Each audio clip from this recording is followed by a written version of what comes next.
So I know I said I wouldn't be adding any more bags that aren't considered like holy grail or dream bags to my collection, but apparently I lied because I kind of did something this past week.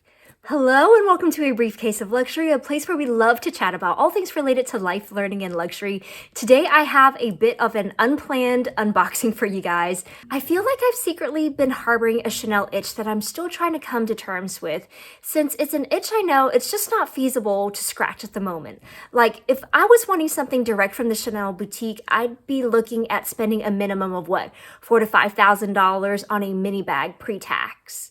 Now, I've been scouring Fashionphile for good deals, and I've come across several over the past few weeks that have been extremely tempting. Like, on average, you can find larger sizes, classic flat bags, like in the jumbo or maxi size for like well under retail. You can also find some other styles for a very decent price, such as like the reissue bag, the trendy CC, the Coco handle, the boy bag, and even the Chanel 19 bag. And all that's great. But on average, it seems like if you can find these styles in either a tweed or a canvas or some sort of jersey fabric, the prices are even better. And since I typically sort by price when I'm shopping pre-loved, these are the full-size bags that tend to pop up first. And as beautiful as these bags are, in my mind, I'm just not ready to justify paying that much for a bag that's not even made out of leather. So while I know I would personally be comfortable one day buying a Chanel bag in either caviar or lambskin or goatskin, I just don't know if I could ever justify or be comfortable paying a similar price point for a bag that's essentially made out of cotton, which is pretty tragic since I do find Chanel's tweed designs to be super iconic and timeless, but just based on like the raw material costs, the longevity and durability of fabric materials, I just feel like I'd be willing to pay a teensy bit more for actual leather instead. So I've kind of already written off ever owning like a Chanel tweed or fabric bag. And this isn't just Chanel, like this would apply to any fabric or tweed designer bag that's, let's say, over $3,000. So in case I haven't already given enough away, something came across my junk mail that just made me do a double take. And that was an additional 25% off coupon at Saks Off 5th. And the picture in the email was a bag by Karl Lagerfeld. So suffice to say, that email campaign worked on me, and in less than a few minutes, I hit add to cart, and a few days later, here we are. So let's get to the unboxing.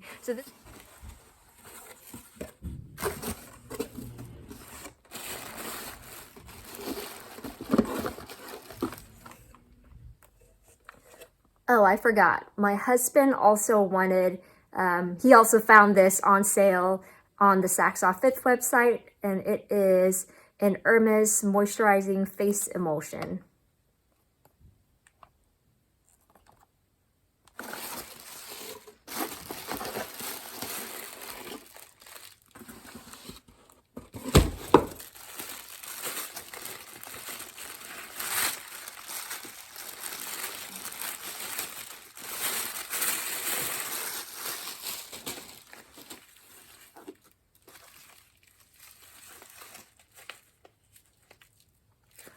All right, let me finish unwrapping her and I'll be right back. All right, what do you guys think? So this is the Karl Lagerfeld, I'm not sure how to say it, I'm probably butchering the name, Agginess, tweed shoulder bag. And so the original price of this bag, let's see, I saw a price tag here somewhere, was $248. This is currently on sale for $104.99 on Saks Off 5th. And so with that additional 25% off coupon, that made this bag just a little over $75. So let's see what all we have here. So the bag itself measures 10 inches across, 6 inches tall, and 2.5 inches deep. So we have a flap fold over with a twist lock closure, again, very reminiscent of the Chanel reissue. We have silver tone hardware throughout, as well as a shoulder strap that seems to have some sort of, I'm assuming that's not real leather, but some sort of material woven through the strap.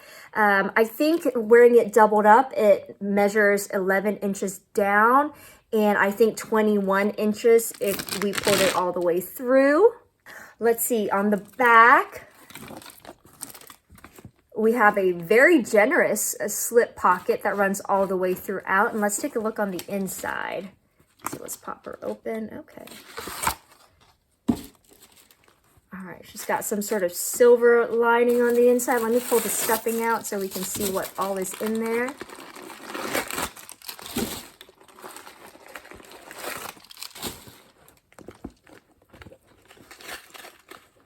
Oh, she comes with a little dust bag too. Oh, that's cute. All right, so on the inside, we do have a zip pocket in the back, and on the front end, we do have a slip pocket as well as credit card holder. So we got 3 credit card slots right there. Okay.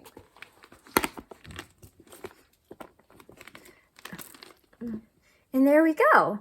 So the Saks Off 5th website had quite a few variations, but most of them were sold out.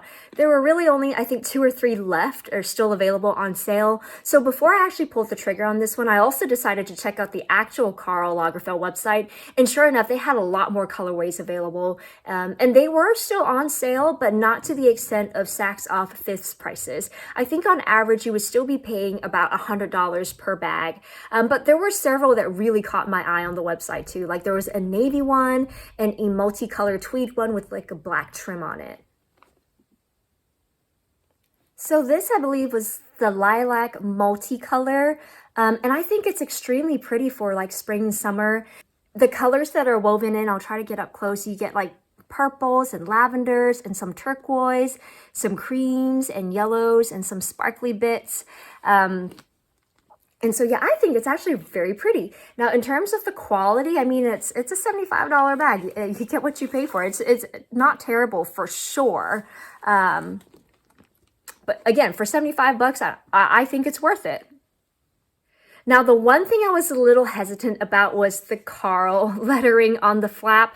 I would much rather it not have it, but thankfully I am a lefty, so I do think I'll be wearing this as a shoulder bag 99% of the time, so Karl will be conveniently tucked in under my arm. I'm also glad the lettering is tone on tone, so it's not too obvious either. So what do you think? If you were wanting a Chanel Tweed Classic flat bag, would this scratch the itch for you? Let me know down in the comments below. For me, I'll let you know once I've given her a proper go. But first impressions right now, it kind of did scratch that itch, just because off the bat, I couldn't justify Chanel tweed bag pricings to begin with, and I would much rather buy a Chanel leather bag. So for $75, I'm extremely happy to now have a tweed classic style flat bag in my collection. I also don't have a lot of light color fabric bags besides my her bag, but as a crossbody bag, I really have to pay attention to what I'm wearing when I'm wearing the her bag so I don't get any color transfer on it.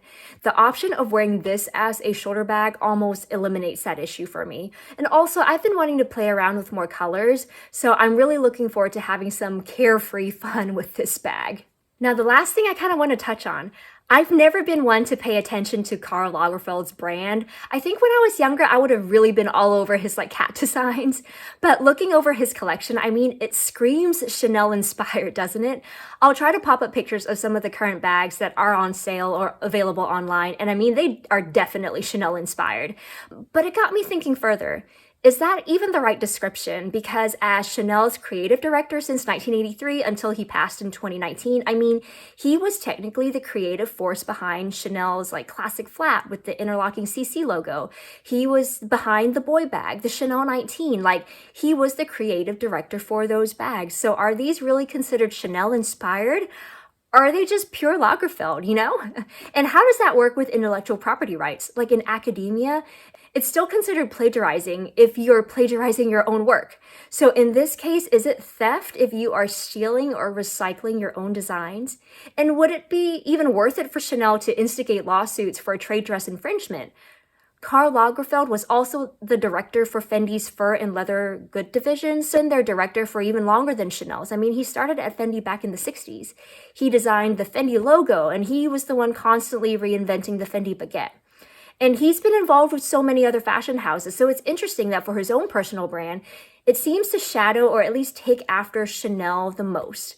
What do you think? Can you dupe your own design? Can that be grounds for intellectual property infringement? And from a consumer perspective, could Karl Lagerfeld's bag sufficiently scratch your Chanel itch? Why or why not? Let me know down below. Thank you so much for watching. I hope you enjoyed this unexpected unboxing, and I'll see you next time.